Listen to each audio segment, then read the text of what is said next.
So number one, we must force the world to see the righteous cause of Lao Beijing.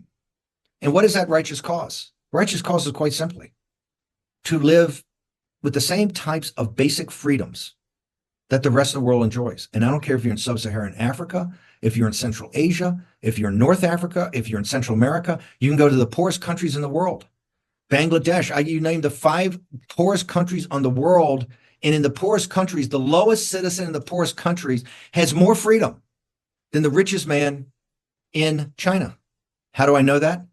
Miles Guo was one of the richest men in China, and he was treated as a common criminal and was going to be in prison for made-up crimes when he fled. And where's Miles Guo today? Miles Guo is in prison because the Chinese Communist Party was able to get to him.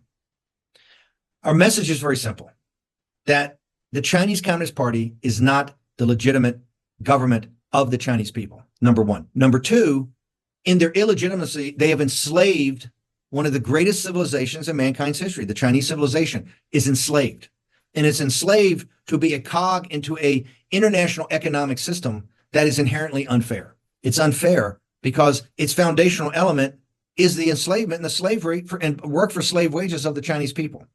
And number three, what we work for is quite simply, it's very simple. It's a free, democratic Chinese republic. That the Chinese people, if the Chinese people have to have their own self-determination, if we have self-determination for the Chinese people, it will work out. The Chinese people will figure it out. They're not children. It's one of the most ancient civilizations around, and it will figure out its own destiny, its own fate by its own citizens.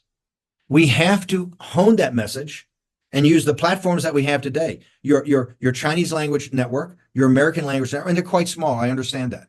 But with the connections around the world of folks, and then building up Getter, your Chinese language and your English language networks combined with the power of War Room.